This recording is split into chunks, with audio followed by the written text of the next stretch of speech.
Welcome. I am Bianca Renee, owner of BR Consulting Group LLC.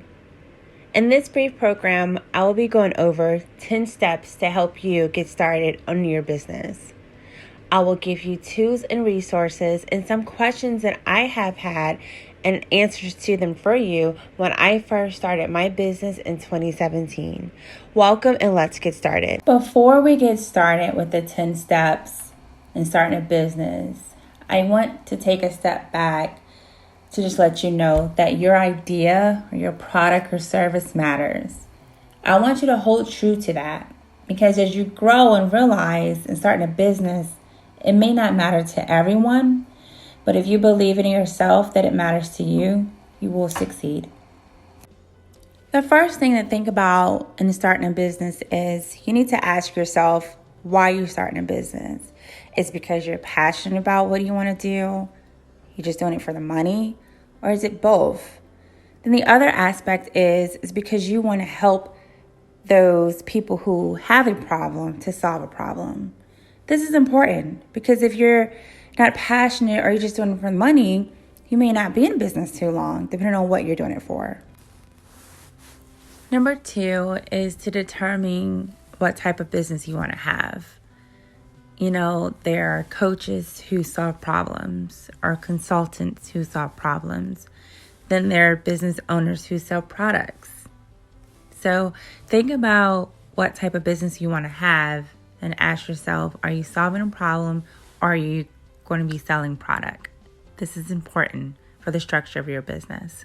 Once you have determined whether you want to sell a product or go in business and solve problems as a consultant or coach, the power of one is one pager. During this stage, it's so important that you write everything down that you want to do in your business. It doesn't have to be in a fancy structure. Just write it down on paper, what you want to do, and how do you see yourself executing it. One of the main reasons it's important to find out what type of business you want to have is because each business structure is different. For example, you have LLCs, you have S Corps, C Corps, nonprofits. It's important to know what type of business structure you want to have. And it's important to research the type of business structures that are out there. In these next few slides, we're going to briefly discuss registering your business and those categories that you need to have to register a business. It's important to have your business registered because you want people to find you and to look for you. And also so you can be able to do the things within your business that you need to do, whether with the government or the community, or just for selling your items and your services.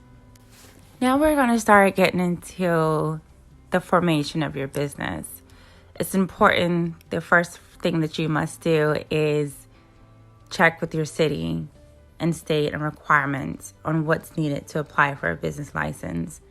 In some states, you have to have like licensings or certifications like cosmetology or esthetician before you can even get a business license in that city or state. One of the pieces that comes along with registering your business is having an employee identification number. This is an EIN number that's free to obtain and apply for at the irs.gov site. It's important because it's attached to your business name. It's attached to whether you have employees. It's also attached to you filing for business credit or even opening a bank account. So this is also important to have when you're registering your business. Depending on the type of business structure you have, some businesses require state registrations, legal entities like LLCs, or which is a limited liability company, or corporations. Check with your local city and state on the requirements to apply for state registration.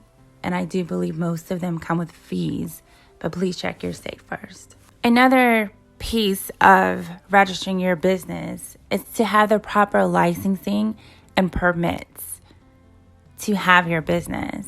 If you are doing lashes or doing hair, you're required to have your cosmetology license in certain states. If you cook out of your home, you're required to have certain licensing to operate a business out of your home. So keep those things in mind when you go to register your business. So I usually don't include applying for your DNB number at this stage, but I just want to make you aware of what it is. It's not required in registering your business, but it's important to have for the future. So your DNB number is basically your business credit number. DNB stands for Dun & Bradstreet, where they house your business credit number and information, such as Equifax does with our personal social security number. I kept funding your business last because it makes people nervous. It's important to know that to register your business, it costs. And if you don't have money to register your business, to fund your business, you're going to be feeling like you shouldn't do your business. If you set yourself up or plan on what is needed first, you won't feel like such a failure when you don't have the money to do your business. So let's discuss motivation, pace, and consistency. In order to stay motivated, you have to find out what that is within. Pace is so important as well as consistency. You may not go at the same pace as someone else, but make sure you have your inner motivations for you to keep going at whatever pace you need to be going at, whether it's fast or slow. And most importantly, be consistent at your own pace. I hope you find this helpful. Thank you for listening to this brief video. I hope that you found this helpful. Please don't forget to follow me on Instagram at BR Consulting Group LLC and also on Facebook at BR Consulting Group as well. I'm also on Twitter, BR Business. I am Bianca Renee. I look forward to working with you.